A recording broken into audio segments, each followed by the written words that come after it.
अगर किसी मनुष्य को जीवन में सफलता हासिल करनी है तो उन्हें गौतम बुद्ध की जीवन कथा तथा कहानियां जरूर पढ़नी चाहिए। वह एक ऐसे महान व्यक्ति हैं जिन्होंने जीवन का ऐसा ज्ञान प्राप्त किया जो मानवता का कल्याण करने के लिए सर्वश्रेष्ठ है। बच्चों को इनकी कहानियां जरूर पढ़नी चाहिए ताकि कम उम्र में ही तार्किक शक्ति एवं बौद्धिक स्तर का विकास हो सके। आज की इस कहानी के माध्यम से आपको बहुत कुछ सीखने को मिलेगा। एक समय की बात है, भगवान गौतम बुद्ध वन के रास्ते से होकर कहीं जा रहे थे। रास्ते में उन्हें एक व्यक्ति मिला जो एक गड्ढा खोद रहा था। गौतम बुद्ध वहीं पर थोड़ी देर विश्राम करने के लिए वृक्ष के नीचे बैठ गए और उस व्यक्ति को देखने लगे जो गड्ढा खोद रहा था। तभी उस व्यक्ति को गड्ढा खोदते खोदते एक कलश मिला।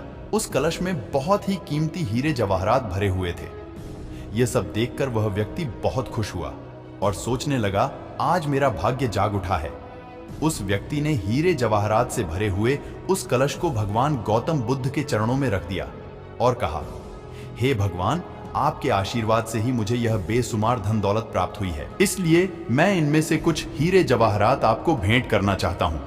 यह सब सुनकर भगवान गौतम बुद्ध ने उस व्यक्ति से कहा, तुम्हारे लिए यह धन दौलत है, लेकिन मेरी नजर में यह जहर के समान है, क्योंकि बिना मेहनत के प्राप्त हुई धन दौलत जहर के समान ही होती है। इतना सुनकर वह व्यक्ति गौतम बुद्ध से नाराज होकर उस कलश को लेकर चला जाता है। उस व्यक्ति ने बाजार में सभी हीरे जवाहरात बेचकर बंगला, गाड़ी और बहुत सारी संपत्ति खरीद ली और गरीब से करोड़पति बन गया। थोड़े दिनों बाद किसी ईर्ष्यालु व्यक्ति ने राजा से उस व्यक्ति की शिकायत कर दी और बोला, महाराज, जमीन में दबा धन राजकोष का होता है, लेकिन उस व्यक्ति ने उस धन दौलत को अपने ऐशो आराम के लिए खर्च करके राजद्रोह किया है और ऐसा करना नियमों का उल्लंघन है। यह सब सुनकर राजा ने अपने सैनिकों को उस व्यक्ति को पकड़ने का आदेश दिया और राज दरबार में बुलवाया गया। तो राजा ने उस व्यक्ति से उस कलश को जमा कराने के लिए बोला। राजा के सामने आकर वह व्यक्ति घबरा गया और उसने सब कुछ उगल दिया कि मैंने सभी हीरे जवाहरात बाजार में बेचकर संपत्ति खरीद ली है। यह सब सुनकर राजा ने उस व्यक्ति से कहा, ऐसा करके तुमने हमारे राज्य के नियमों का उल्लंघन किया है, इसलिए तुम्हें इसकी सजा जरूर मिलेगी। और राजा के आदेश से उसे अपने परिवार सहित जेल में डाल दिया गया और उसकी सारी संपत्ति जब्त कर ली गई। काफी दिनों बाद वह राजा जेल में कैदियों के निरीक्षण के लिए गया।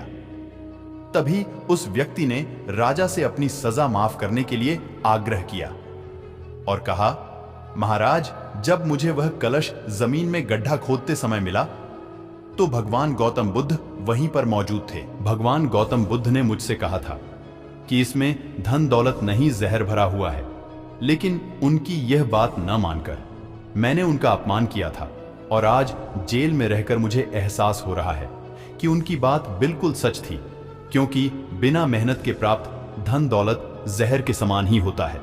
इसलिए मैं एक बार भगवान गौतम बुद्ध के दर्शन कर उनसे क्षमा मांगना चाहता हूं। उस राजा ने भगवान बुद्ध को सम्मान के साथ अपने राज्य में आमंत्रित किया और जेल से निकालकर उस व्यक्ति को भगवान बुद्ध के पास लाया गया।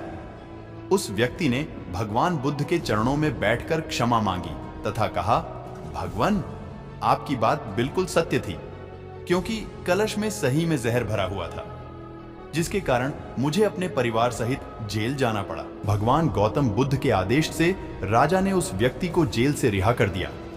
इसके बाद वह व्यक्ति उसी दिन से मेहनत से प्राप्त धन से अपना जीवन यापन करने लगा। दोस्तों, इस कहानी से हमें यह सीख मिलती है कि बिना मेहनत के हासिल हुआ धन हमें कभी खुशी नहीं दे सकता है, क्योंकि बिना परिश्रम के प्राप्त हुआ धन जहर के समान होता है। परिश्रम से प्राप्त किया हुआ धन हमारे खून पसीने का धन होता है और उसकी कीमत हमें पता होती है, इसलिए हम उस धन को सोच समझकर खर्च करते हैं।